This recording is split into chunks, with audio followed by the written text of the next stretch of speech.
जय हिंद, जय भारत। दोस्तों, भगत सिंह पत्र व दस्तावेज के भाग 6 में आपने भगत सिंह द्वारा दिल्ली जेल से अपने पिता को लिखा पत्र देखा।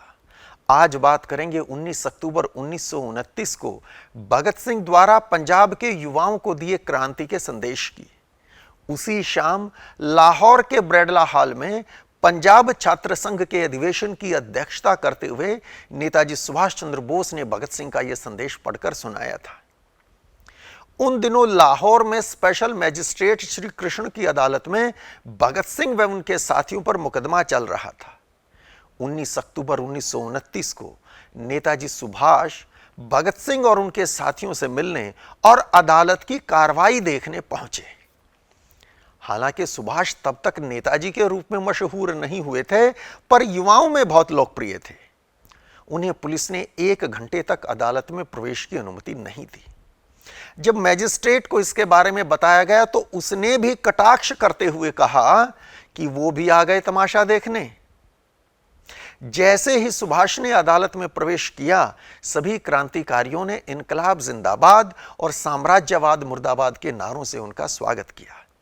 सुभाष ने भी दोनों हाथ जोड़कर उनके अभिवादन का उत्तर दिया। वे अदालत में तो पहुंच गए थे, पर मैजिस्ट्रेट ने उनको भगत सिंह से मिलने की अनुमति नहीं दी। फिर भी भगत सिंह ने उन्हें पंजाब के छात्रों के नाम अपना संदेश दे दिया था।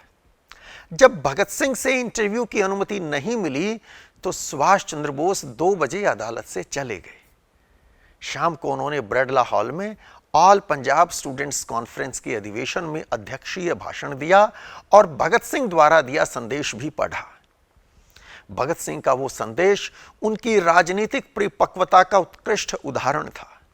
उन्होंने लिखा था, इस समय हम नौजवानों से यह नहीं कह सकते कि बम और पिस्तौल उठाएं। आज विद्यार्थियों के सामने इससे भी अधिक महत्वपूर्ण कार्य है। आने वाले लाहौर अधिवेशन में कांग्रेस देश की आजादी के लिए जबरदस्त लड़ाई की घोषणा करने वाली है। राष्ट्रीय इतिहास के इन कठिन क्षणों में युवाओं के कंधों पर बहुत बड़ी जिम्मेदारी आने वाली है। दोस्तों, दिसंबर 1929 में लाहौर में कांग्रेस का वार्षिक अधिवेशन होने वाला था। 1 साल पहले कलकत्ता में हुए अधिवेशन में गांधी जी के नेतृत्व में कांग्रेस डोमिनियन स्टेटस का प्रस्ताव लाई थी, लेकिन इस 1 वर्ष में भगत सिंह ने पहले सेंट्रल असेंबली में बम और बाद में जेल में 100 दिन से अधिक चली लंबी हड़ताल करके देश भर में ऐसा वातावरण तैयार कर दिया था कि कांग्रेस लाहौर के अधिवेशन में पूर्ण स्वतंत्रता का उद्घोष करने के लिए विवश हो गई थी। इसलिए भगत सिंह चाहते थे कि युवा संगठित होकर जन क्रांति का बिगुल फूंके। दूसरी बात, भगत सिंह को अक्सर ऐसे युवा के रूप में दिखाया जाता है मानो वे सदैव बम और पिस्तौल लिए घूमते थे, पर सच ऐसा नहीं था। उनके पास पिस्तौल हो न हो, पर पुस्तकें हमेशा रहती थी।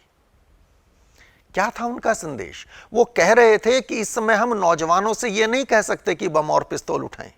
वे युवाओं को इससे कहीं बड़े संघर्ष के लिए तैयार होने का आह्वान कर रहे थे। और वो संघर्ष क्या था? भगत सिंह कहते हैं, यह सच है कि आजादी के संग्राम में छात्रों ने अग्रिम मोर्चों पर मौत से टक्कर ली है। क्या परीक्षा की इस घड़ी में वे उसी प्रकार की दृढ़ता और आत्मविश्वास का परिचय देने से हिचकिचाएंगे? नौजवानों को इनकलाब का यह पैगाम देश के कोने कोने में पहुंचाना है।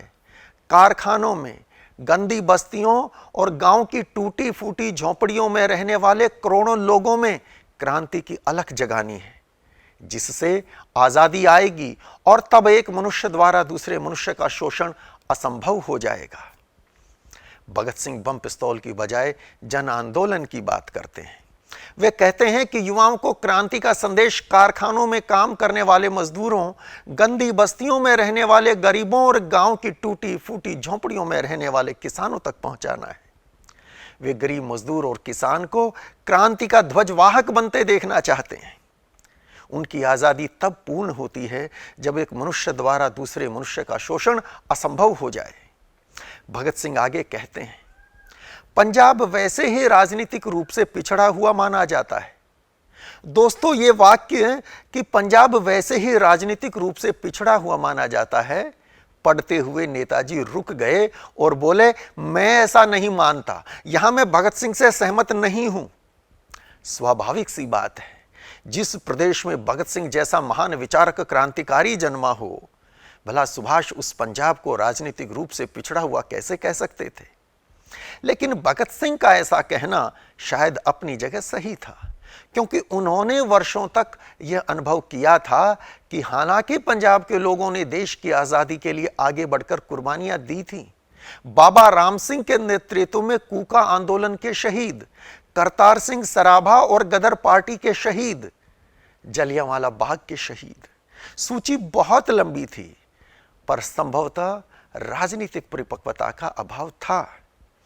भगत सिंह ने अपने संदेश के अंत में लिखा, आज देश के प्रति अपनी असीम श्रद्धा और शहीद जतिन दास के महान बलिदान से प्रेरणा लेकर यह सिद्ध कर दें कि आजादी के संग्राम में वे दृढ़ता से टक्कर ले सकते हैं। दोस्तों, उसी साल 13 सितंबर को 63 दिन की भूख हड़ताल के बाद बोस्टल जेल लाहौर में भगत सिंह के साथी क्रांतिकारी जतिन दास का बलिदान हुआ था। उनकी कुर्बानी से सारे देश में जबरदस्त प्रतिक्रिया हुई थी। कलकत्ता में उनके अंतिम संस्कार में 5 लाख से अधिक लोगों ने भाग लिया था।